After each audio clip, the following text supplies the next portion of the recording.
এই ক্যামেরাটার দাম মাত্র 450 টাকা। হ্যাঁ, ঠিকই শুনেছেন, আমার হাতে থাকা এই ছোট্ট ডিভাইসটা একটা ক্যামেরা এবং এর দাম মাত্র 450 টাকা। এর অফিসিয়াল নাম ESP32 Cam। এর ভিতরে রয়েছে ডুয়েল কোর 32 বিট এর ESP32S নামক একটি চিপ, 520 KB এর static random access memory, 4 MB এর built in pseudo static random access memory. এখানে বিল্ট ইন ওয়াইফাই সুবিধা রয়েছে, তাছাড়া 4 থেকে 32 GB external micro SD card use করা যাবে। দেখতে ছোট হলেও জিনিসটা কিন্তু অনেক কাজের।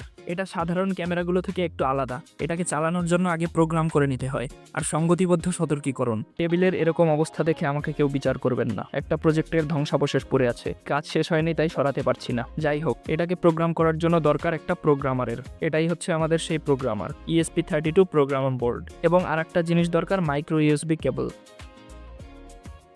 তাহলেই মোটামুটি কাজ শেষ। এই প্রোগ্রামের উপর ক্যামেরাটাকে জাস্ট এভাবে প্লেস করতে হবে, তারপরে কেবলটাকে কানেক্ট করতে হবে এবং সবশেষে ল্যাপটপের সাথে কানেক্ট করে দিতে হবে, তাহলেই সিগন্যাল পেয়ে যাবে। এরপর আরডুইনো IDE-তে গিয়ে কোডের সাথে একটু খেলাধুলা করে আপলোড করে দিলেই হয়ে যাবে আমাদের আসল কাজ। কোড আপলোড হয়ে যাওয়ার পরে আমরা এখানে একটা URL দেখতে পারবো। এখান থেকে URL-টা কপি করে ব্রাউজারে গিয়ে পেস্ট করে দিলেই হয়ে যাবে আমাদের কাজ।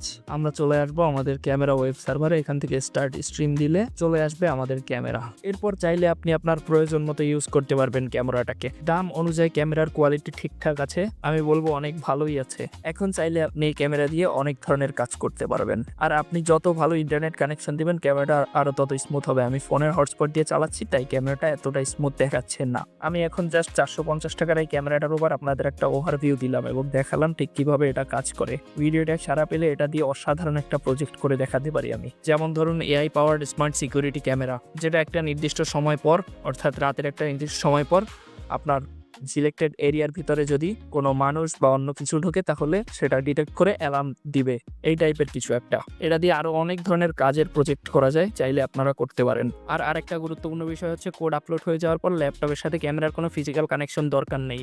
যদি আপনি এক্সটার্নাল পাওয়ার সাপ্লাই অর্থাৎ ব্যাটারি থেকে পাওয়ার দিতে পারেন তাহলে ফিজিক্যাল কানেকশন দরকার নেই, কারণ ক্যামেরাটা ওয়াইফাইতে চলছে। কিন্তু আমি এখানে ল্যাপটপ থেকেই পাওয়ার দিচ্ছি তাই কানেক্ট করে রাখলাম। আশা করি ভিডিওটা তেমন একটা কাজে লাগেনি আপনার। যাই হোক, অনেকদিন ভিডিও দেওয়া হয়নি, একটু ফ্রি সময় পেয়েছি তাই হঠাৎ বক্সের ভিতরে পড়ে থাকা ক্যামেরাটার কথা মনে পড়লো, এজন্য ভিডিওটা দিলাম। যাই হোক, দেখা হবে পরবর্তীতে। আর দোয়া করবেন এই ধ্বংসাবশেষ যেন অতি দ্রুত সরাতে পারি।